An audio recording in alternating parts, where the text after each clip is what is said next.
Olá, boa noite, seja muito bem-vindo ao programa Saúde em Evidência, aqui na tela da TV Nova, todas as quintas-feiras.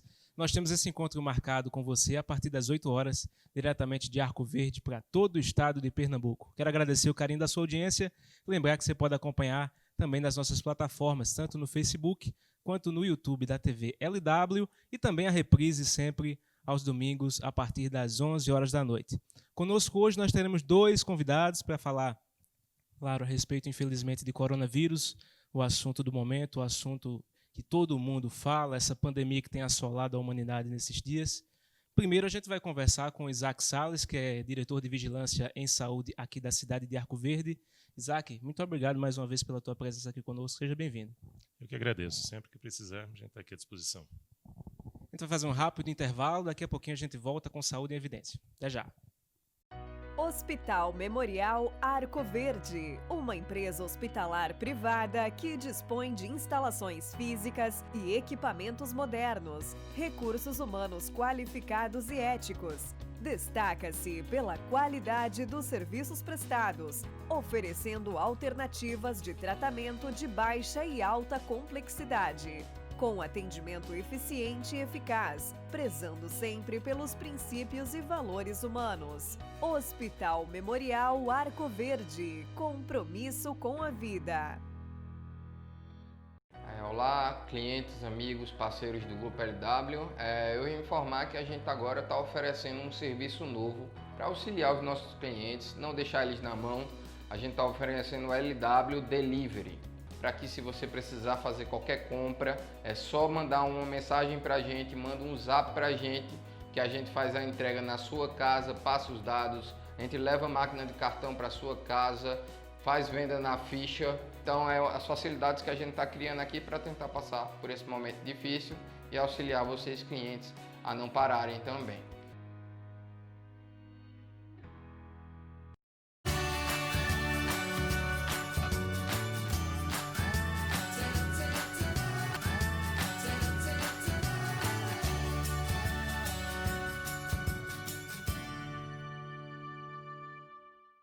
A Neuroimagem está pronta para te atender. Mamografia digital, ultrassonografia, exames contrastados, tomografia computadorizada, ressonância magnética, radiologia digital, densitometria óssea, radiologia odontológica, eletroencefalograma e procedimento de punção e biópsia. Entre em contato e agende seu exame. Agreste e Sertão podem contar com a Neuroimagem. Arco Verde e Pesqueira. Está na Líder PE a solução em assessoria e consultoria contábil, nos ramos público e privado. Também temos estrutura para o melhor suporte, focado principalmente nas eleições municipais de 2020. Líder PE, soluções para a sua empresa. Pensando em você e no desenvolvimento de sua empresa, a Camélias oferece fardamentos, brindes personalizados e comunicação visual, tudo com qualidade e atendimento diferenciado. Camélias, há 26 anos, fazendo o melhor para você. Confiar, cuidar, respeitar. Esta é a relação entre médico e paciente. No Instituto Curar, você será atendido de forma humanizada por renomados profissionais. Dr. Rogério Lima, Urologia e Cirurgia Geral, e o Dr. Arthur Medeiros, Ortopedia e Traumatologia, cuidarão de você, com acolhimento e foco na prevenção e promoção da saúde. Instituto Curar, por respeito a você. Voltamos com o programa Saúde e Evidência para você na tela da TV Nova. Agradeço a você mais uma vez o carinho da sua audiência. Espero, claro, que você esteja em casa aí nessa quarentena, né, respeitando as orientações e, claro, ligadinho conosco. O Saúde em Evidência é o consultório na sua casa, sempre com o apoio do Grupo LW, da Neuroimagem, do Laboratório Labopac, do Instituto Curar, Camélias Comunicação Visual, Líder Empresarial, AESA, Hospital Memorial Arco Verde e Colégio São Domingos, todos juntos fazendo o programa Saúde em Evidência para você. Já começando, Isaac, eu quero agradecer mais uma vez a tua presença aqui conosco, você que está aí na linha de frente nesse momento tão difícil, você que coordena, né, a vigilância sanitária aqui em Arco Verde. Você e tantos outros coordenadores, diretores dessa área em todo o estado, em todo o país, têm aí visto de perto as situações, os casos. Eu queria que você já começasse falando um pouco a respeito da nossa região aqui, de Arco Verde, falar um pouco do nosso momento atual com relação a casos, com relação a óbitos. Aqui em Arco Verde a gente já era um pouco que esperado, né? Você tem um quantitativo de casos interessante, até por causa do fluxo de pessoas a Arco Verde, né? Como uma cidade polo, assim como Arco Verde, Caruaru, outros centros. Então, muitas pessoas, para resolver seus problemas, suas situações, várias coisas, recorrem a Arco Verde. A gente viu que na primeira barreira que a gente fez, primeira barreira sanitária, no primeiro dia, só de cidades vizinhas, foram quase 800 carros de cidades vizinhas que vieram a Arco Verde. Então, com essas barreiras, a gente vê como essas pessoas se deslocam para cá, né? E isso acaba gerando um problema, além certo, por causa dessa circulação de pessoas que não deveria estar ocorrendo. Isaac, como é que continuou essa evolução? Como é que ela se deu? Desde o primeiro dia de quarentena, a gente viu que as coisas foram mudando, né, rotineiramente, a questão da aglomeração, os decretos do governo do estado, as ações que foram desenvolvidas pela vigilância sanitária aqui. Eu queria que você fizesse uma explanação nesse período aí, o que é que foi feito e o que é que o governo do estado recomendou e o que é que a prefeitura também local recomendou. A Prefeitura de Arco Verde, a Secretaria de Saúde, esteve bem alinhada com os decretos estaduais, né? Então, sempre a questão de como ir funcionar, eu já falei aqui uma vez que sempre são por etapas, não adianta você tomar certas atitudes sem ocorrer nada. Então, tem as etapas, quando vai ocorrer uma epidemia, está prestes isso, você tem fases para ser tomada. E a gente acompanhou isso e começou a fazer, muitas delas bem antes do que o previsto, mas sempre tomando e tendo todo o embasamento científico para poder fazê-la. Então, a gente começou na questão dos casos, a criação de um grupo de resposta de emergência. Depois disso, teve o fechamento da cidade, não fechamento, mas as barreiras sanitárias e algumas entradas foram fechadas para que a gente tivesse um maior controle de quem essas pessoas que vinham a Arco Verde e também para orientar o uso de máscara. Tá? Então, hoje a gente vê, é proibido adentrar em Arco Verde hoje se não for de máscara. Então, infelizmente, algumas pessoas voltaram, mas hoje a gente já vê, depois de alguns dias nessa parte educativa, a quantidade de pessoas que você já vê hoje de máscara na cidade, os comércios que estão permitidos, todos os funcionários usando máscara, tendo álcool em gel à disposição e várias outras coisas. Questão da higienização também dos locais, né, Isaac? Exato. A gente está fazendo a higienização sempre nesses locais onde tem um acúmulo de gente. Infelizmente, tá, a questão de bancos para receber o auxílio do governo, tá, bancos e lotéricas estão muito cheios. Então, o que a gente pode fazer? Orientar para que tem pelo menos, já que vai precisar estar lá, pelo menos estar com a distância segura de uma pessoa para outra, estar usando máscara, e quando essas pessoas saem, a gente faz a desinfecção desses locais. Pois é, Isaac, é um problema que a gente está vendo no estado todo, né? Essa questão das filas, da aglomeração nos bancos, nas lotéricas, acaba sendo inevitável, lógico, a população precisa, né, fazer as suas movimentações, precisa sacar seu dinheiro, até porque há muito tempo já muitas pessoas em casa, os mantimentos acabam. Mas você falou dessa orientação. Eu queria que você falasse mais a respeito de como é que está sendo feita essa orientação, se as equipes estão na rua, estão nas filas, e como é que as pessoas estão recebendo essas orientações. Estão recebendo bem, né? Hoje a gente vê, tá certo que deve ser por decreto e algumas outras coisas, mas assim, as pessoas hoje já estão... Quando você começa que os casos virem nome, os óbitos tenham nome, entendeu? Não deixa de ser número. Então as pessoas às vezes começam a ver aquilo ali no seu vizinho, na sua comunidade, no seu bairro, então isso começa a assustar. E ele vê que ele é parte daquilo. Ele começa a perceber que ele tem que fazer também, tem algumas medidas que ninguém vai ter condições de fazer por ele. A gente pode fazer um decreto dizendo que todo mundo use máscara, mas quem vai usar máscara é você. Tá? Então, para evitar esses constrangimentos, é porque a gente pede bastante que use máscara, e se for sair, tem essas medidas de pelo menos estar com uma certa distância entre uma pessoa e outra. Como eu e você, a gente está aqui numa certa distância, mais de 1 metro, então seria seguro. Mas sair daqui para outro local, a gente tem que usar máscara sempre. Importante lembrar, né, que a gente, bem como o Isaac falou, nós estamos aqui obedecendo todas as recomendações quanto ao distanciamento, os microfones estão sendo higienizados. Nosso próximo convidado vai ser no outro bloco, justamente para a gente evitar essa questão da aglomeração, tudo para respeitar as orientações das autoridades médicas nesse sentido. Isaac, uma coisa que a gente tem se habituado muito, principalmente as cidades da nossa região, é com relação aos boletins, né? As secretarias de saúde estão sempre divulgando aí os boletins de casos suspeitos, casos monitorados. Eu queria que você explicasse para nós um pouco como é que é confeccionado esse boletim? Qual é o processo para que haja esse boletim, para que esses dados cheguem à população? Todo caso suspeito, né? Primeiro começa com o caso suspeito. Todo caso suspeito ele vai para uma planilha que tem que ser digitado na base do CIEVS, que é um estadual. Então, todos esses dados chegam para a gente, enquanto Secretaria Municipal, todos os dias. Vem essa planilha onde a gente faz algumas correções nela, como se for, a gente tem que observar, chegou hoje, agora à tarde, amanhã eu já tenho que pegar essa planilha porque já tem pessoas que estão internadas no hospital, então eu já tenho que alterar, botar como é o status dessa pessoa, como é que ela está, se ela está internada, se foi para casa. Se foi para casa, a gente tem uma equipe que vai até a casa pedir o isolamento dessa pessoa também, fazer quarentena, não só dela, mas de toda a família e das pessoas que entraram em contato. E tem uma planilha também, que é do ESUS, que a gente chama, que entram os profissionais de saúde. Então, todos os profissionais de saúde que apresentam qualquer sintoma ou entraram em contato diretamente ou qualquer suspeita entram nessa planilha também. Então, é enviada para a gente observa qualquer inconsistência, né? Vê se tem alguma inconsistência, faz essa contagem e divulga para a população. Tá? Algumas vezes essa planilha, dependendo do número de casos, porque a gente tem que lembrar que quem está fazendo essa planilha não está fazendo só de Arco Verde. Quem está enviando para a gente está fazendo do estado todo. Tá? Então, às vezes, dependendo do número de casos, às vezes chega a demorar um pouco. A gente ficou, no começo, eu queria divulgar todas as 5 horas da tarde. Mas teve dia que a planilha chegou para mim 8h30, 9 horas da noite. Certo? Mas mesmo assim saiu no mesmo dia. A gente está lá praticamente trabalhando 24 horas por dia. A gente divulgou essa planilha, sempre pega os dados. Às vezes, dados a gente consegue pegar também no hospital atualizado, como estão as pessoas lá. Então, ele manda isso para a gente tudo soma tudo e divulga os dados que tem, até para as pessoas saberem o que está acontecendo na cidade. Como é que vocês recebem esses dados, principalmente do resultado dos exames? A gente sabe que vai tudo para o LACEN, não é isso? Vai para o LACEN lá em Recife. Como é que o LACEN envia esses dados para vocês, para que vocês divulguem? Pronto, vai tudo todos os dados assim vão para o LACEN, o laboratório, né, do Estado, tem mais da Fiocruz também está fazendo e o outro um laboratório particular. Esses laboratórios dão um resultado no gerenciador de ambiente de laboratório, que é o GAL, um sistema que a gente utiliza.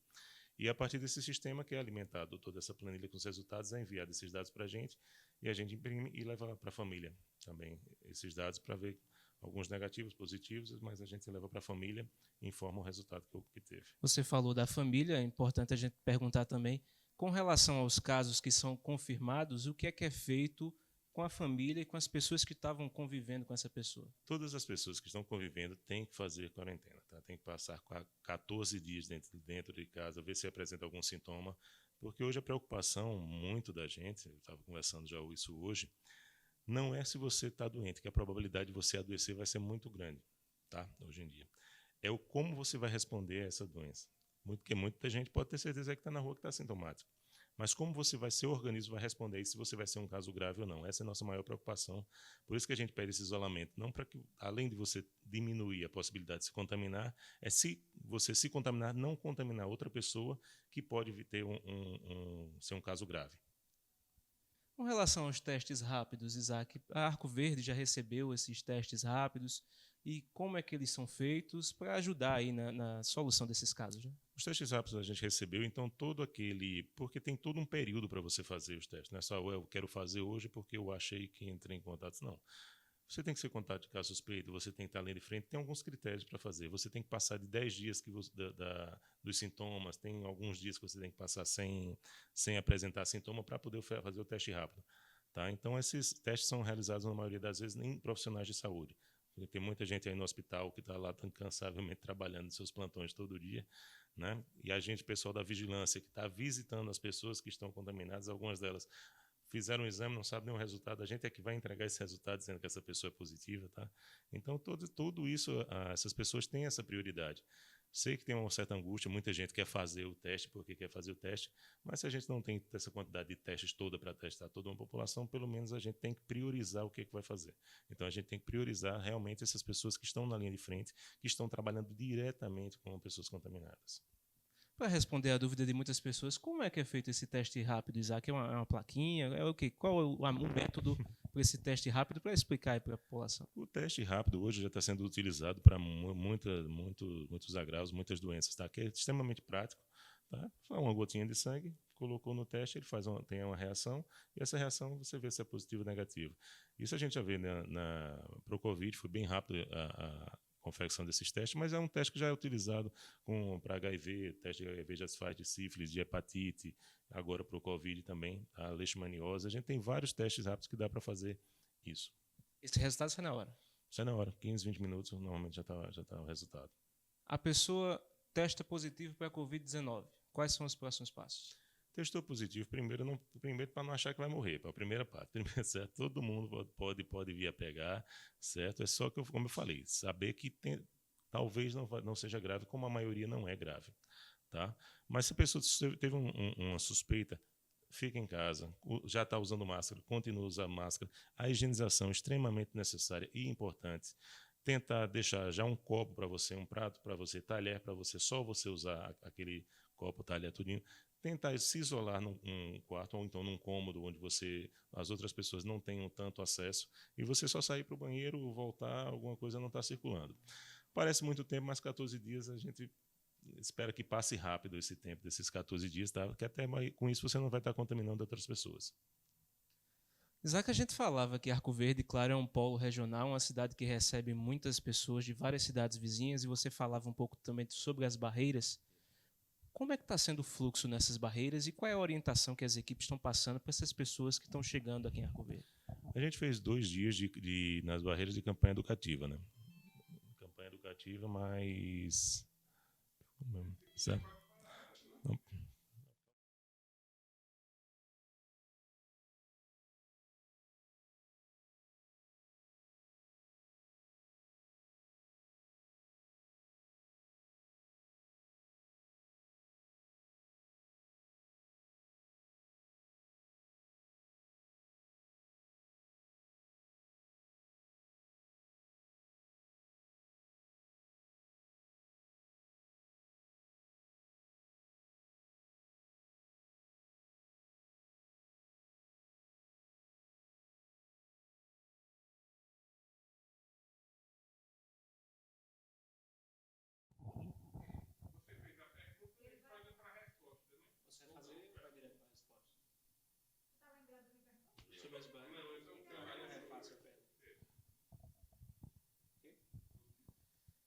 Sim, Isaac, a gente tinha falado a respeito um pouco sobre Arco Verde, ser esse polo regional, essa cidade que recebe moradores de várias cidades vizinhas, né?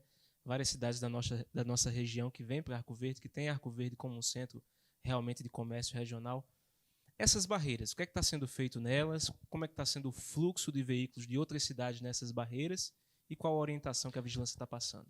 A principal orientação que tem nas barreiras, né, a gente fez 2 dias de barreira só educativa. Tá? Todos os carros que adentravam, quem estivesse usando máscara, às vezes a gente só orientava, parabenizava por estar, e a pessoa passava, e agora principalmente pessoas de outro lugar também era ferida a temperatura das pessoas. Tá? No primeiro dia teve 2 pessoas que a gente teve que sair de lá direto para o hospital para poder, porque estava com temperatura acima de 38. Então a gente qualquer suspeita de febre a gente já está direcionando para o hospital. Além de ferir a temperatura, orientar ao uso da máscara. Depois de 2 dias orientando, no 3º dia já da barreira, ninguém passaria mais da barreira se não tivesse máscara dentro de Arco Verde. Então essas barreiras que tem, ninguém passa se não estiver utilizando máscara. Ainda nesse tema de ser Arco Verde um centro regional e de várias cidades serem vizinhas aqui e virem para cá, como é que está sendo o contato com as vigilâncias dessas outras cidades? A gente tem um contato muito bom, assim, porque você vê que o vírus ele segue mais ou menos a estrada, né? Eu estava comentando que começou em Recife, depois ele passa para Caruaru, já tem Arco Verde, então algumas vigilâncias de Exu, de Granito, a gente sempre conversa, a gente tem grupos de WhatsApp onde toda a gente se conversa bastante, então eles já tomam essas experiências que algumas cidades já estão fazendo para já adotar, embora mesmo às vezes sem casos. Tá? Então a gente sempre tem esse contato do que um está fazendo, o outro está fazendo, para poder fazer o melhor possível para a população. E os pacientes que vêm dessas cidades para cá, Isaac? A gente sabe também que o Arco Verde é um polo médico e o hospital regional aqui é referência para toda a região. O estado do hospital nesse momento, você como está aí na frente da vigilância, pode falar um pouco a respeito disso, de estrutura, como é que a vigilância também monitora esses casos que vêm de fora? A vigilância, toda a vigilância sempre já foi lá, sempre no começo, e a gente já tinha o próprio hospital já tem uma ala só para esses doentes, que a gente não é só para Covid, a gente fala de CIRAG, né, que é Síndrome Respiratória Aguda Grave. Então, todo mundo que apresente qualquer desconforto respiratório, que precise ser internado, já fica nessa ala específica do hospital regional. E sempre todos esses casos eles são regulados, não é uma emergência que você chega direto no hospital. Tanto daqui para ir para outro hospital, como vir de outro hospital para cá, ele é todo regulado por uma central de regulação em Pernambuco. Então, todo mundo sabe para onde é que está indo, tá? Para não ter surpresa de chegar e às vezes não ter nem vagas. Em que caso esses pacientes ficam aqui e em que caso esses pacientes são transferidos para outra unidade? Isso aí vai depender muito da evolução e do médico. O médico que vai avaliar, então ele transfere para outro local que tenha um maior suporte ou não. Se for um caso mais leve, ele pode atender aqui. Se tiver vaga aqui, ele pode fazer todo o internamento em UTI e tudo. Mas se tiver uma necessidade de UTI e não tiver vagas aqui, ele transfere esse paciente pela central de regulação para qualquer cidade que tenha vaga. Você tem informações das outras vigilâncias sanitárias aí no sentido Agreste e Zona da Mata, região metropolitana, com relação a esses leitos de UTI, de vaga? Como é que está sendo esse transporte de pacientes, tanto de cá para lá, quanto de lá para cá? Tem existido isso também? Tem existido isso. Até agora, tirando o Recife, a região metropolitana, que já está bem complicada, tá? Por aqui, a gente, como eu falei, sempre tem a 232, que é que vai levando os casos, tanto a notícia boa como também o coronavírus também. Então, sempre ter esse acompanhamento tudo. E a gente tem que lembrar que ainda está tudo muito no começo. Tem muita gente achando que não vai chegar aqui. Que bom, que eu quero que descubra um remédio de hoje para amanhã que resolva isso aí, sem problema nenhum. Mas a previsão é que essa onda está chegando ainda. Não é que chegou ainda, não. E chegando a onda agora, e muita gente já achando ruim uma quarentena. E querendo sair de casa e querendo fazer coisas que justamente era onde você devia estar mais isolado, onde você vai estar chegando mais casos, onde você devia estar fazendo um isolamento maior e as pessoas já estão querendo sair de casa. Não sei se você viu uma reportagem que passou hoje, após 4 semanas, crianças poderão sair de casa na Espanha para passar 1 hora na rua, acompanhado dos pais. Certo? Então tem gente ainda achando que é brincadeira. Não é, e a gente sabe que não é, porque a gente vê todos esses números, vê o quanto ele aumenta a cada dia, vê as pessoas adoecendo, vendo óbitos, vendo o sofrimento de cada família quando é você levar um resultado desse. Tá? A aceitação e alguns a não aceitação disso, você saber que é uma pessoa que não estava ali, um ente querido seu, você não vai poder fazer um velório, nada. Tá? Então, está muito complicado, principalmente para a gente, que a gente vive essas dores de todo mundo todos os dias e muitas pessoas acham que é simples. Não é tão simples assim, não. Ficou alerta para a população se cuidar, né, Isaac?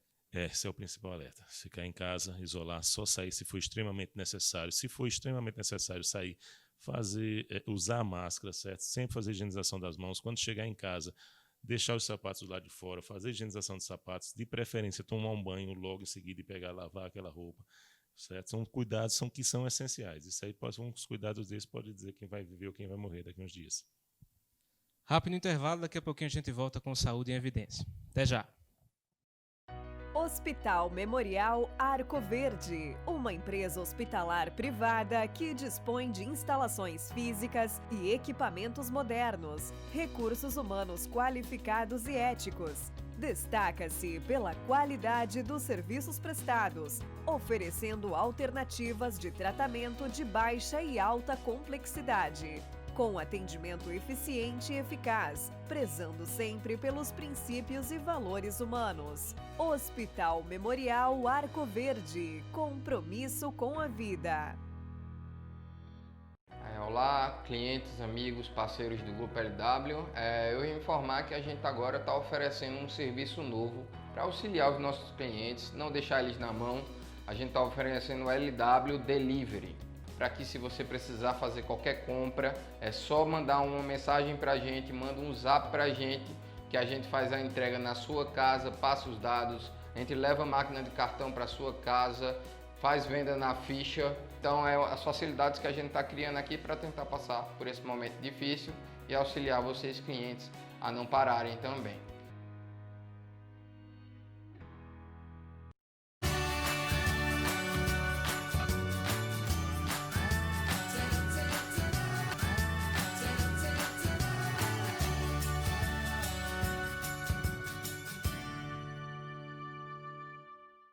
A Neuroimagem está pronta para te atender. Mamografia digital, ultrassonografia, exames contrastados, tomografia computadorizada, ressonância magnética, radiologia digital, densitometria óssea, radiologia odontológica, eletroencefalograma e procedimento de punção e biópsia. Entre em contato e agende seu exame.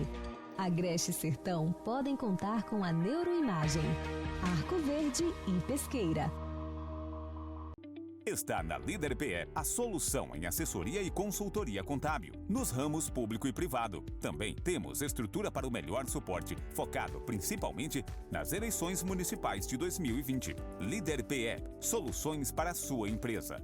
Pensando em você e no desenvolvimento de sua empresa, a Camélias oferece fardamentos, brindes personalizados e comunicação visual, tudo com qualidade e atendimento diferenciado.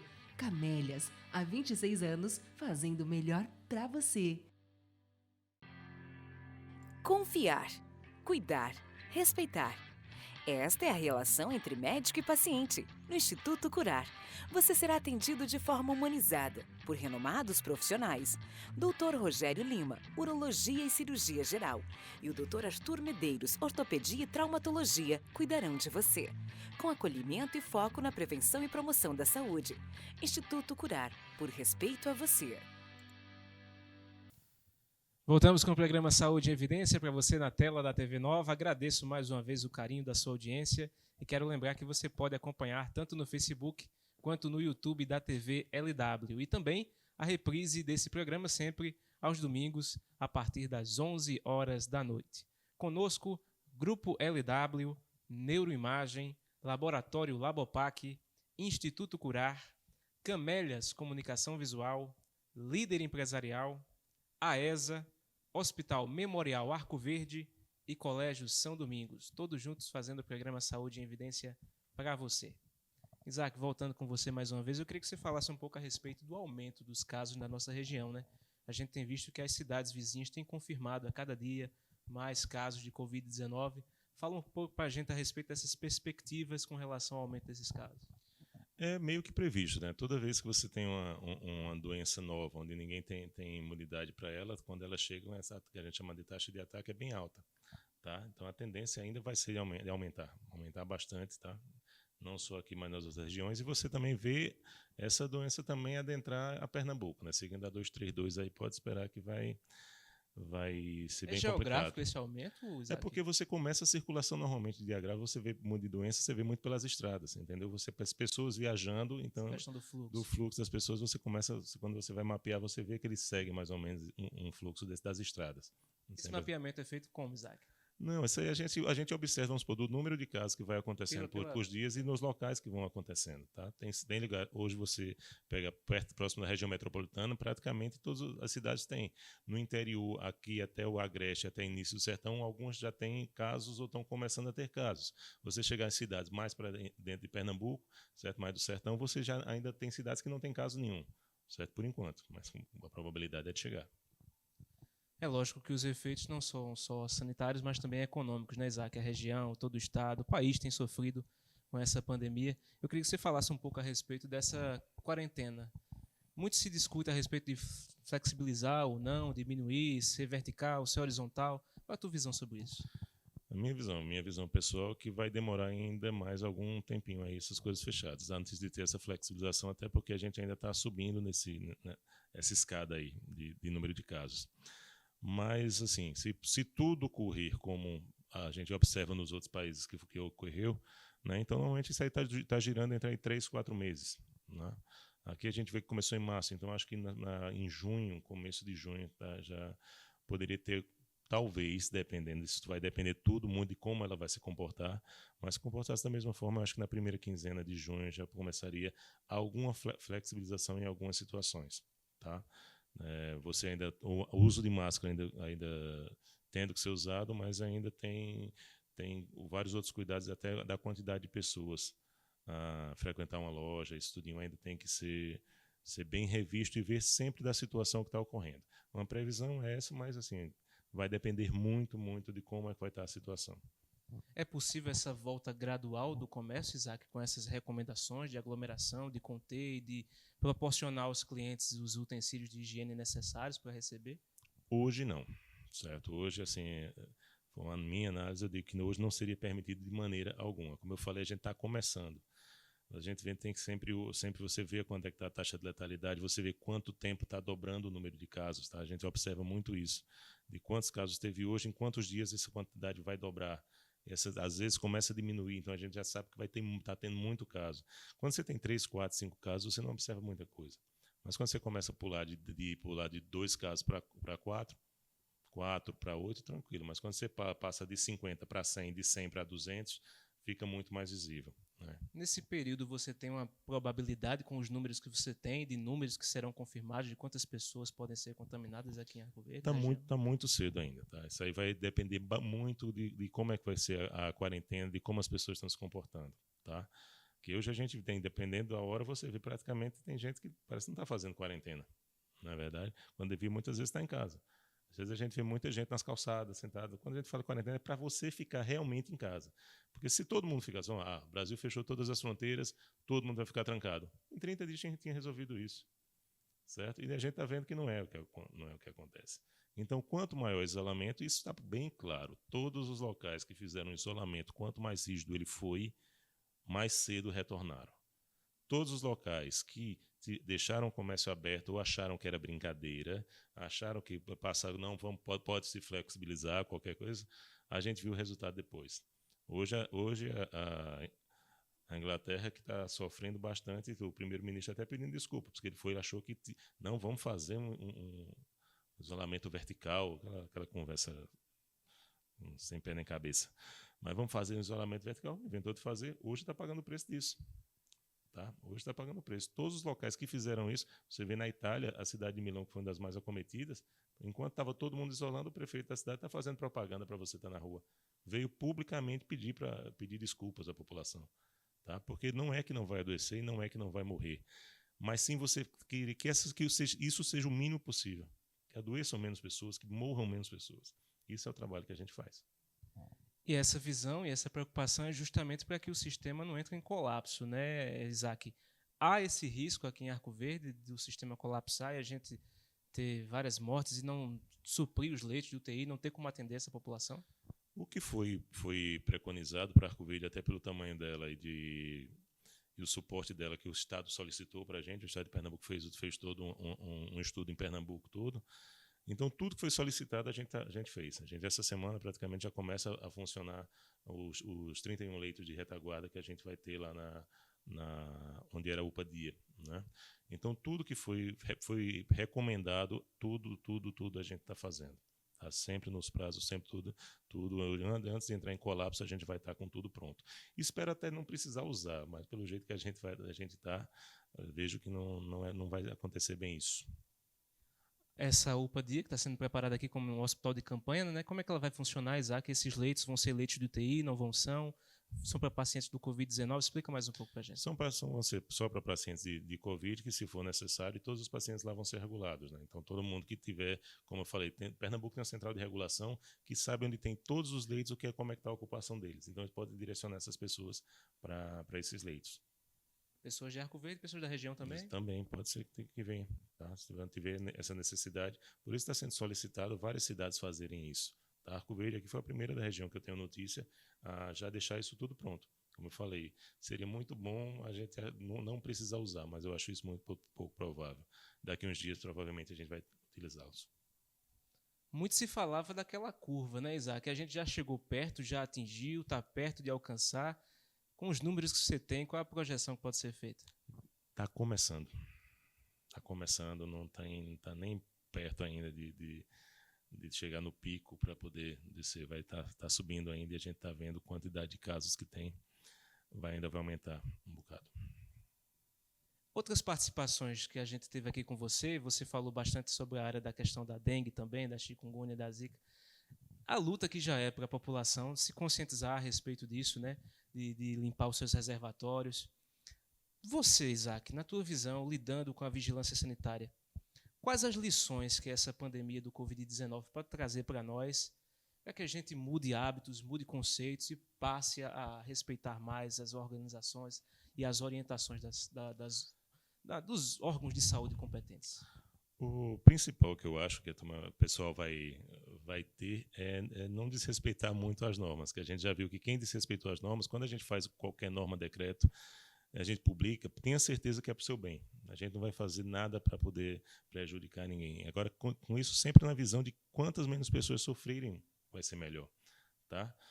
Assim, como eu falei, a gente entrega até declarações de resultados positivos. É muito triste para a gente, tenho certeza disso, é muito ruim para quem está no hospital, para tudo isso você está lá lutando com a vida e muitas vezes você vê quando você sai de lá, vê outras pessoas que não estão nem dando tanto valor a isso. Como eu falei, achando que é brincadeira. Tá? Então essa lição, garanto que como eu falei, quando os números começarem a virar nomes, você começa a perceber o problema. A gente tem visto aí no noticiário, muitos também pelas redes sociais, que alguns estados abriram mais covas em vários cemitérios, né? Uma cena que é muito triste, uma cena que dói muito a gente ver. Qual está sendo a orientação aqui, Isaac, da Vigilância Sanitária com relação ao procedimento para fazer o velório e o enterro dessas vítimas? Não tem velório. O mais triste é isso. Tá? Não tem velório, não é permitido, a pessoa já sai do hospital em sacos, envolto em sacos, dentro do caixão e é direto para um cemitério a ser enterrado, porque não pode nem estar em aquelas gavetas, não, tem que ser enterrado diretamente no chão. E isso aí a gente também, infelizmente, já teve que fazer em Arco Verde, já teve que separar covas locais para covas no chão para poder fazer. Não é um trabalho muito bom fazer isso não, porque cada cova dali você sabe que vai ser uma pessoa que pode vir a ser enterrada disso. Isaac, eu quero agradecer a tua presença mais uma vez conosco, obrigado pelos teus esclarecimentos. Eu que agradeço, sempre que precisar, estou à disposição, porque sempre que conseguir informar e pedir mais ainda as pessoas que fiquem em casa, tenho certeza que é melhor. Sei que alguns vão escutar e deixar para lá, mas aquele que escutar e ficar em casa, aquilo ali já vai ser um problema a menos, certo? Tenho certeza que já vai ajudar bastante a saúde. Rápido intervalo, daqui a pouquinho a gente volta com Saúde e Evidência. Até já.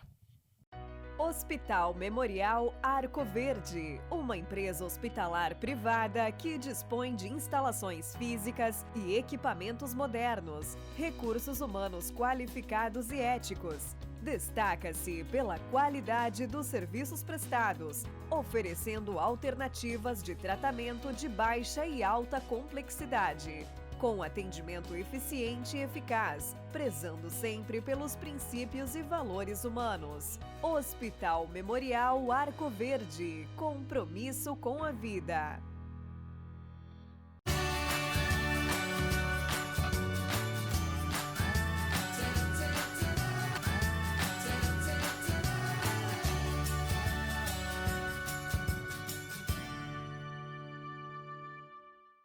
A Neuroimagem está pronta para te atender. Mamografia digital, ultrassonografia, exames contrastados, tomografia computadorizada, ressonância magnética, radiologia digital, densitometria óssea, radiologia odontológica, eletroencefalograma e procedimento de punção e biópsia. Entre em contato e agende seu exame. Agreste e Sertão podem contar com a Neuroimagem. Arco Verde e Pesqueira. Está na Líder PE a solução em assessoria e consultoria contábil, nos ramos público e privado. Também temos estrutura para o melhor suporte, focado principalmente nas eleições municipais de 2020. Líder PE, soluções para a sua empresa. Pensando em você e no desenvolvimento de sua empresa, a Camélias oferece fardamentos, brindes personalizados e comunicação visual, tudo com qualidade e atendimento diferenciado. Camélias, há 26 anos, fazendo o melhor para você. Confiar, cuidar, respeitar. Esta é a relação entre médico e paciente. No Instituto Curar, você será atendido de forma humanizada por renomados profissionais. Dr. Rogério Lima, Urologia e Cirurgia Geral, e o Dr. Arthur Medeiros, Ortopedia e Traumatologia, cuidarão de você, com acolhimento e foco na prevenção e promoção da saúde. Instituto Curar, por respeito a você.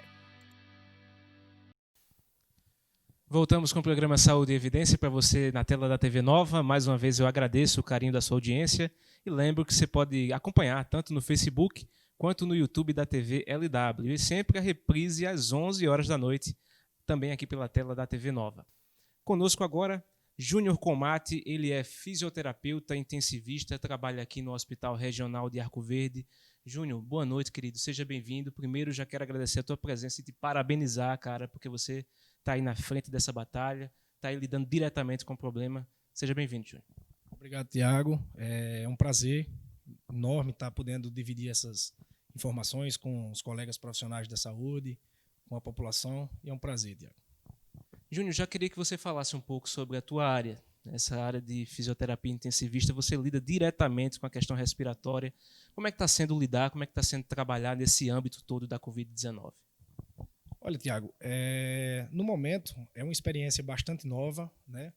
A gente que está acostumado a fazer esse manejo de vias aéreas, a ventilação mecânica, a ventilação não invasiva, esse suporte todo de oxigenoterapia para os pacientes que a gente tem, que a gente convive com isso no dia a dia, acaba sendo uma situação nova, uma situação que é bastante tensa, na verdade, para todos os profissionais que lidam com esse vírus de forma direta, mas a gente tem recebido um apoio muito grande da Secretaria de Saúde, dos hospitais, estamos fazendo qualificações nos hospitais também, de grande porte, de pequeno porte, os hospitais que dão suporte a esses pacientes.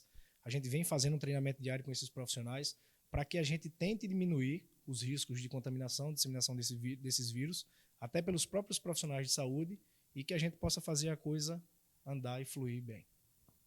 Explica um pouco para a gente, Júnior, como é que é o teu trabalho. A gente sabe que a grande questão envolvendo o coronavírus é a questão respiratória e a dificuldade que muitas pessoas vão ter, principalmente aquelas do grupo de risco, com relação a precisar de leitos de UTI, a precisar de respiradores.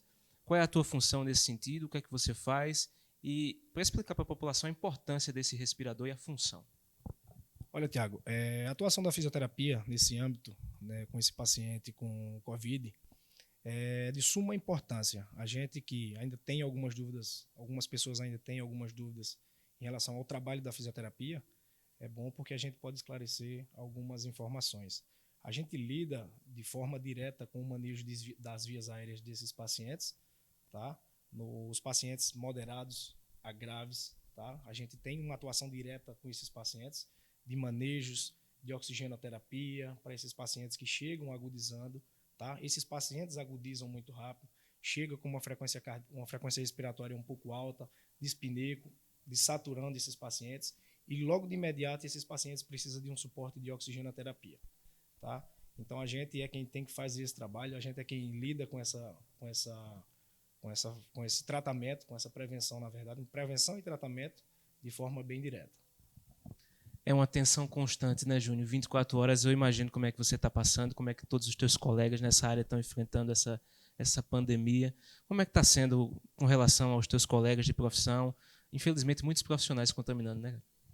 Olha, Tiago, é uma situação difícil, porque, como eu te falei, é um vírus novo, tá? Um vírus novo e a disseminação é muito rápida, a propagação dele para o vírus normal que a gente tem aqui, uma gripe, uma influenza, é de 1 para 4, 1 para 5, tá? E a gente realmente tem visto alguns profissionais se afastando, tá? Contaminando. É muito importante que a gente tenha esse treinamento, como eu havia dito, de paramentação e desparamentação. A gente sabe que hoje 30% dos profissionais de saúde que se contaminam com esse vírus é na desparamentação dos EPIs. Graças a Deus a gente está tendo o suporte de EPI necessário. A equipe trabalha com atenção, uma carga atencional, uma carga emocional muito grande, porque é uma coisa nova e é um vírus que está matando muito. Aqui no Hospital Regional de Arco Verde, onde você trabalha, alguns profissionais tiveram que ser afastados? Alguns profissionais, sim. Infelizmente, a gente tem alguns profissionais se afastando. A gente ainda tem coletado suave desses pacientes, tem feito testes rápidos, né, nesses pacientes, mas infelizmente a gente ainda tem alguns pacientes se afastando, sim.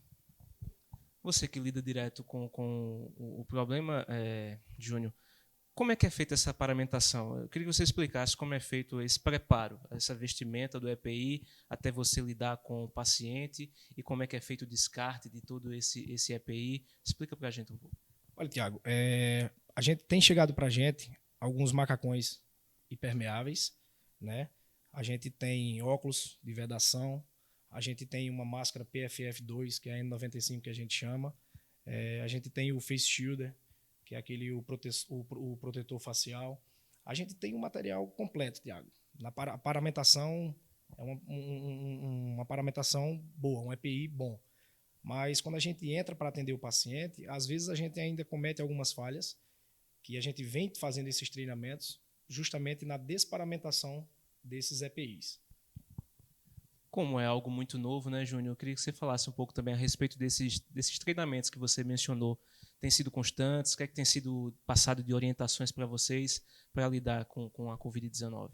Olha, Tiago, a gente vem fazendo esses treinamentos diários no manejo das vias aéreas, na parte de ventilação mecânica, a parte de ventilação mecânica invasiva e não invasiva, o suporte de oxigenoterapia,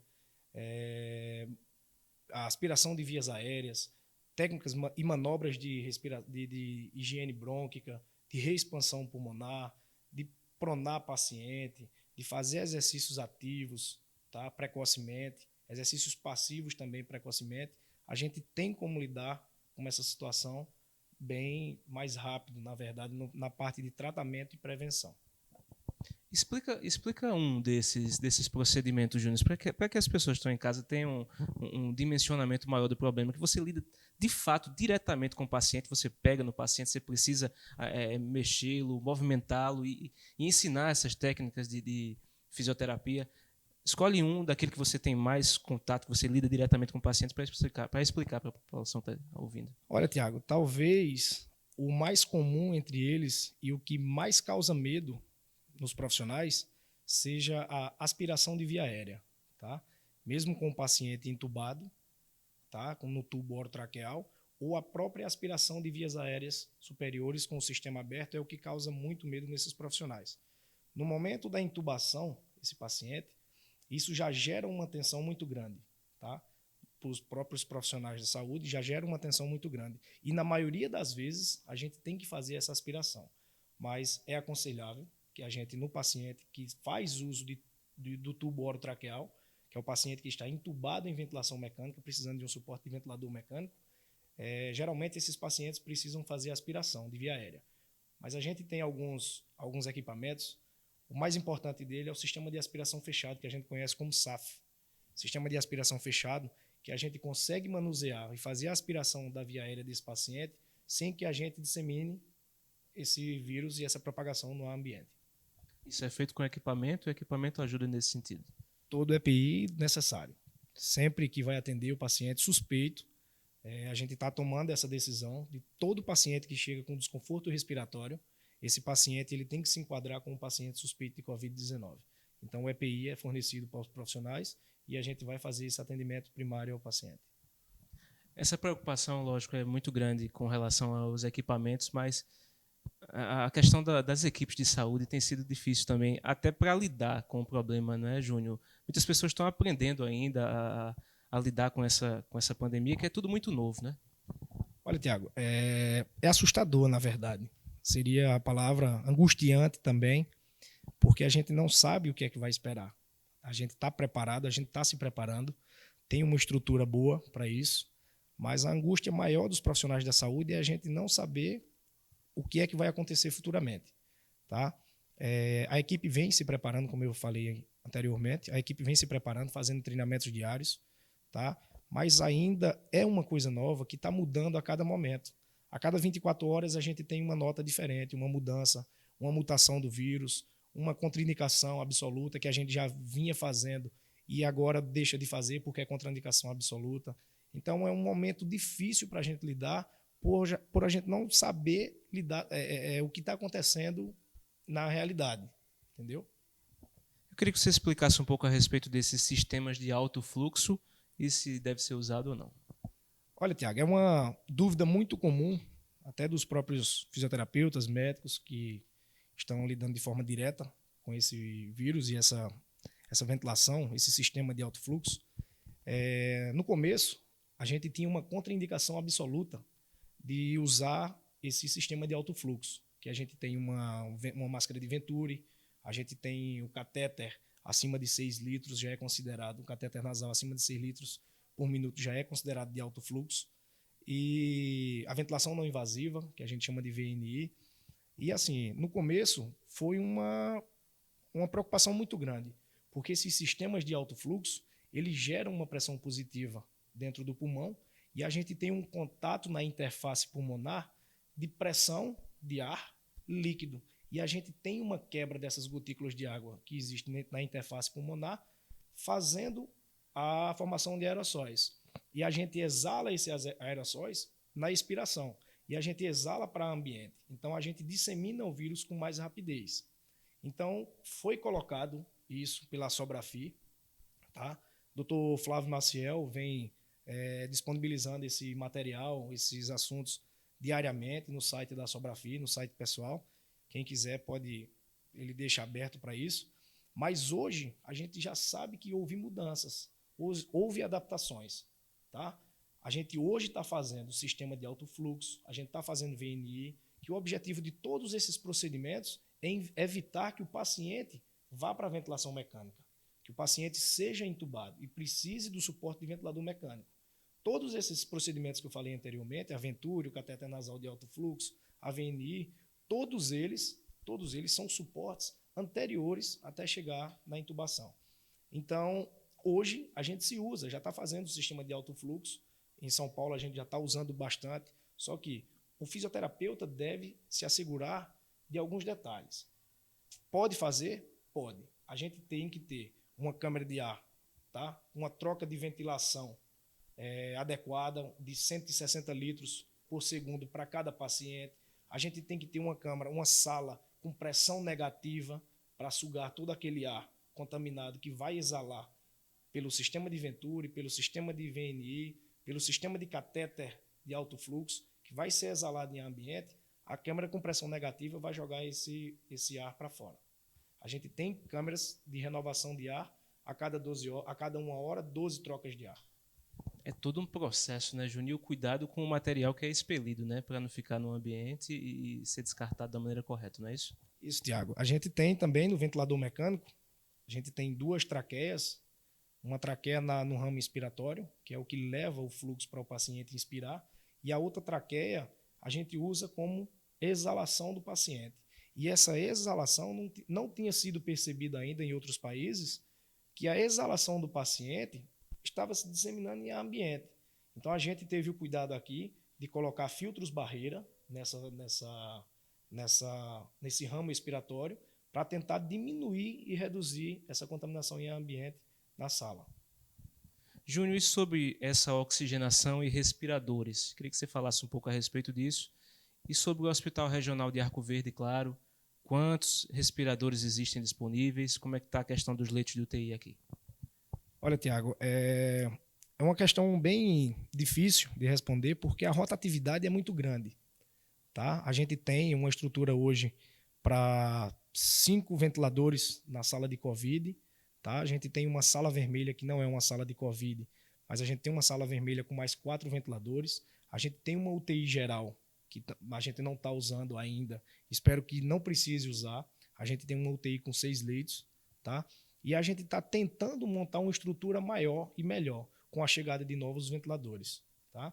E essa parte da oxigenoterapia é de suma importância que a gente tenha esse controle, que a gente possa assumir, na verdade, esse controle de oxigenoterapia inicial para esse paciente, porque a fisioterapia ela vai agir mais nesses pacientes moderados a graves, que são pacientes que agudizam muito rápido, esses pacientes dessaturam muito rápido. Tá? Tem aqueles pacientes assintomáticos que vão sentir uma coriza, uma dor no corpo, febre, às vezes, tosse seca. Tá? O raio-x desses pacientes, geralmente, são raio-x bem infiltrado, desses pacientes moderados a graves. Então, a gente entra com suporte inicial de oxigenoterapia, inicialmente de baixo fluxo, porque a gente não sabe ainda se o paciente é positivo ou não. Todo paciente que chega com uma síndrome respiratória aguda, esse paciente, para a gente, é suspeito. Então, a gente inicia o suporte de oxigenoterapia com um catéter de baixo fluxo. É importante se lembrar essa questão dessa síndrome respiratória aguda. Quais são os sintomas, né? Qual é o estado do paciente quando ele chega, né, na unidade hospitalar e os procedimentos que vocês tomam? Geralmente, esse paciente ele chega com uma dispneia leve, que pode se tornar moderada e grave. Tá? A fisioterapia atua justamente nessa prevenção. Quando o paciente chega com uma dispneia leve, a gente tem como iniciar algumas prevenções, a fisioterapia. Pode iniciar com um sistema de catéter, de oxigenação no catéter, de baixo fluxo. A gente pode fazer algumas manobras, algumas técnicas de inspiração, trabalhar a musculatura desse paciente, musculatura torácica, musculatura acessória, que auxiliam diretamente na respiração. Como é que é feito esse procedimento, Júnior, de preparar essa questão da musculatura? Tiago, veja só, a gente tem algumas técnicas de expansão manual que a gente usa. A gente usa a aceleração de fluxo aéreo, tá? A gente posiciona a mão no tórax do paciente, espera o paciente inspirar, fazer uma inspiração profunda, tá? Na expiração, a gente faz uma pressão torácica e solta. A gente tenta reexpandir esse pulmão e melhorar a oxigenação desse paciente. Alguns estímulos de tosse, se o paciente não tem uma tosse eficaz, não tem uma tosse, a gente tem como fazer esses estímulos de tosse também. São muitas técnicas que a gente tem feito e utilizado bastante nesse atendimento primário. Como é que você tem visto a questão dos pacientes que foram confirmados com a Covid-19 que você está lidando com eles? Como é que está sendo essa evolução? Como é que está sendo os processos e o que vocês estão fazendo em cada caso específico? Olha, Tiago, como eu te falei, a gente tem alguns pacientes que já positivaram, tá? Mas esses pacientes que positivaram de forma leve, esses pacientes estão em respiração espontânea em ambiente, a maioria deles, tá? E a preocupação maior da gente são os pacientes de moderado a grave, tá? Esses pacientes que chegam com uma dispneia leve, ou um paciente que não apresenta nenhum desconforto respiratório, a gente tem que ficar monitorizando esse paciente, porque eu acho que a preocupação maior de todos os profissionais da saúde é que esse paciente está bem, está apresentando um quadro hemodinamicamente estável, mas esse paciente descompensa muito rápido. Então, esse paciente, mesmo que esteja leve, esse paciente é bom estar em monitorização, está fazendo monitorização de frequência respiratória, de frequência cardíaca, de saturação de oxigênio. É sempre bom estar fazendo isso. E esses pacientes moderados a graves, a gente tem feito suporte de oxigenoterapia, tem tido bons resultados, tá?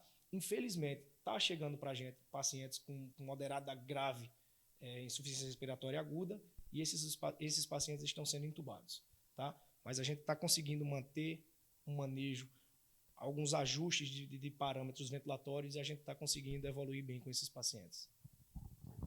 Júnior, é lógico que essa tensão ela tem se estendido não só quando você está dentro do hospital, mas quando você volta para sua casa, evidentemente, para o seu ambiente, para a sua família. Fala um pouco para a gente desse lado, cara, ser humano teu, não o lado profissional, mas o lado mais ser humano, quando você chega na sua casa, as preocupações com a tua família. Olha, Tiago, é uma situação bastante difícil, porque eu tenho um pai que é do grupo de risco, é asmático, e a gente chega, eu sempre brinquei muito com os meus pais, depois de um plantão tenso, a gente chega, quer o carinho da família, e infelizmente no momento a gente não pode ter. Tem hoje 30 dias, mais ou menos, que eu estou afastado do meu filho, de 4 anos, e é uma situação assim, bastante angustiante, porque a gente não sabe quando é que isso vai passar. E a gente que está no contato direto com esses pacientes, a gente fica de mãos atadas, sem querer disseminar esse vírus, a gente não sabe, eu posso estar negativo ontem, dei um plantão hoje, posso positivar hoje, chego em casa, espalho, dissemino esse vírus para o meu filho, para os meus pais, então é uma questão bem difícil, Tiago, que a gente de verdade espera que acabe logo. Júnior, eu quero agradecer, cara, a tua presença mais uma vez, aproveitar a oportunidade para parabenizar você mais uma vez pelo teu empenho, pela tua dedicação, assim como todos os profissionais da área, e os para as considerações finais, e um abraço, claro, para o teu filho, que com certeza vai assistir. Tiago, eu que agradeço, é sempre bom a gente poder estar compartilhando informações, compartilhando aprendizados, né? Eu agradeço demais a oportunidade, espero que tenha ajudado bastante, né, nesse convívio aí, na atuação da fisioterapia, nesse suporte de oxigenoterapia para esses pacientes. E agradecer à equipe do Hospital Regional, muitos amigos no Hospital Memorial, muitos amigos em unidade de pronto atendimento da cidade. E mandar um abraço especial aí para o meu filho, para minha família, para todos os profissionais, Tiago, e torcer para que isso acabe logo. Deus quiser, Júnior. Quero agradecer a sua presença conosco, a sua companhia. Lembrar você que você pode acompanhar a reprise no domingo às 11 horas da noite e também nas redes sociais, tanto no Facebook quanto no YouTube da TV LW. Nossa equipe, o Arney Silva nas câmeras, na técnica, Zilma Leite, na direção geral, Lídio Maciel. Para você, uma excelente noite, fique com Deus e até a próxima semana, se ele assim nos permitir.